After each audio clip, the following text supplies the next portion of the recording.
Hi guys, welcome back to the Social Tune. And today we take a look at the latest release from the Flaming Lips, Miley Cyrus and her Oczy Mlody.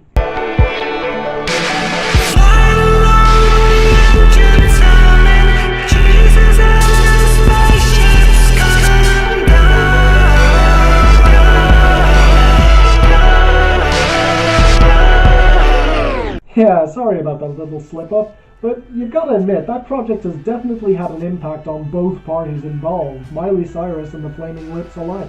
I first came across the Flaming Lips properly in 2013 when they released their album The Terror, and I think it's a great album, definitely a standout in their discography. But unfortunately, that's because I can't say I'm a huge fan of their work as a whole. Now, that's not to say I can't understand why people would like them. A lot of their music is weird and off-kilter, and they've switched up their styles on multiple occasions, and I won't deny their ambition for diving into tricky subject matter and tackling it in very original ways. But for the most part, their music just doesn't resonate with me. It always felt too spacey or esoteric, or that I should be on drugs in order to enjoy it, which is never an excuse. I can fully appreciate Danny Brown's Atrocity exhibition while being perfectly sober. But this album promised to be a very, very straightforward experience, and I got the feeling that the Flaming Lips had finally gone over the edge. When asked why the album was called Oczy Mlody, their frontman Wayne Coyne said he had pulled the phrase from a Polish book called Disco Domu, because, quote, it seemed to sound like a drug.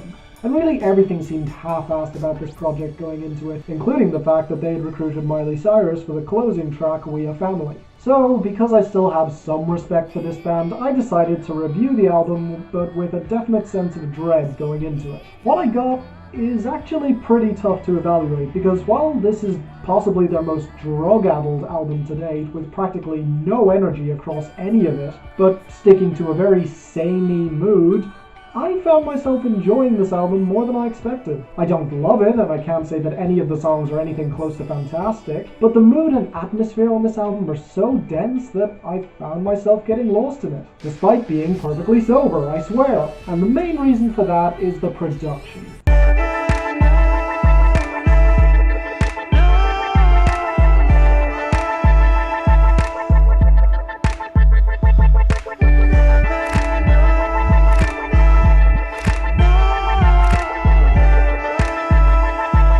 Pretty much all of the instrumentation on this album is swamped in reverb. This can be both a strength and a weakness, as it definitely enhances the mood, but like I said, this album makes you lose yourself in a haze, which is great if you want to space out or just have it as background music. But let me tell you, the first few times listening to this album, reading along with the lyrics, I was so bored. This album feels so much longer than it is, and it's not a short album to begin with. And to name another drawback of the reverb, it tends to swamp the melodies completely, which is a shame because the melodies for the most part are pretty solid. The title track is a perfect example of that, and is also one of the tracks that suffers least from reverb. Sure, it's a tad repetitive, but I like that they kept adding new elements until they reached a climax and then started stripping it back down to the basics. I thought it was a clever musical idea. Another pretty solid track is Sunrise, Eyes of the Young, even though the reverb is present at the back of the mix. Now, to be fair, that reverb can occasionally be a plus. I really liked Nigdy Never Know, which had a ton of atmosphere thanks to the said reverb, but also had a strong foundational bass line and funk touches of all things. Plus, it kind of reminds me of Sober by Childish Gambino, which is definitely a compliment, definitely a highlight.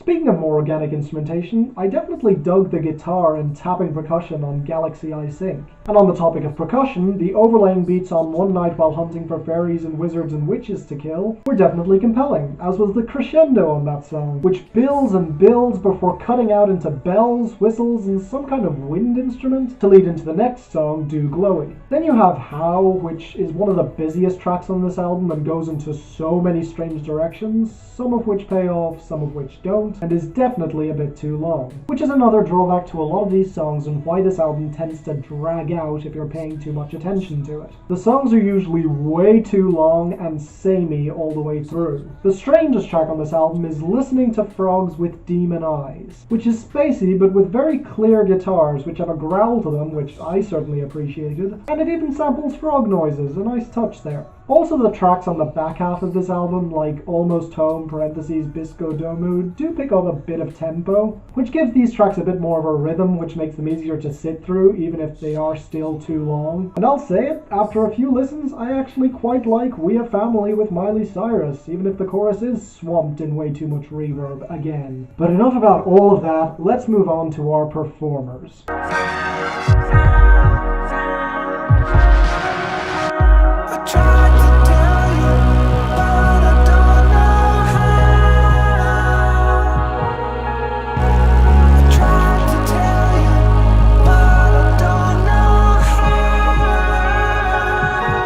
Get the two guests out of the way first because they do a solid job. Reggie Watts shows up uncredited on There Should Be Unicorns to deliver a solid performance, mostly backed up by his natural charisma, and while her laughter on this track sets my teeth on edge, Miley is solid here too, definitely matching the instrumentation, and it's certainly better than anything she did on that Dead Pets project. As for Wayne Coyne though, yeah, you get more mixed results. Now most of it is once again swamped in reverb, which might actually be a plus here, as I think his voice works best in that environment anyway. I will say that the one or two moments where he sticks in his lower range, like on There Should Be Unicorns, he actually sounds pretty good. And I definitely think he should consider doing that more often, because his falsetto is okay, but it can get really repetitive and annoying on this album. Also, one of the things that helped a lot on this album was the multi-tracking, which gives you some real moments of beauty. Other than that, the sample vocals that show up across this album are okay, apart from the awful distorted sample leading into How. But enough about how this album sounds. What is it about?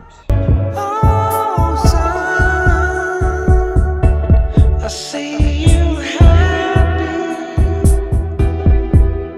You've made the morning dew. Now you're showing me the truth, but I don't want to believe you. As far as I know, Wayne Coyne hasn't explicitly said what this album is about yet, so here's my interpretation. Like I said, out of all of their albums, this one seems the most intent on just being a trip-out album, complete with the most drug-addled song titles you can imagine. I mean, One Night While Hunting for Fairies and Wizards and Witches to Kill, There Should Be Unicorns, Do Glowy. These titles are pretty outlandish. But then you think about the presence of Miley Cyrus on this album and the effect she's had on the Flaming Lips' artistic direction. And when I heard that the album title Oczy Mlody translated to Eyes of the Young, my suspicions were all but confirmed. This is an album about longing to see the world through the eyes of the young, trying to escape back to your youthful days. And what's the best way to do that? Drugs, of course! That's why this album is so trippy, that's why so many of these titles seem so childish. As some of you may remember, my favourite album of last year, Teens of Denial, was struggling with the older generation's perception of the younger one. This album points out that while the older generation may lord it over the younger one at many times, at some point, they are going to wish to be just like them again, like 21 Pilots pointed out on Stressed Out. The song The Castle is about being trapped in a certain stage of mind, possibly a reference to older people being trapped by their age. The song There Should Be Unicorns was supposedly inspired by a little girl's birthday party list.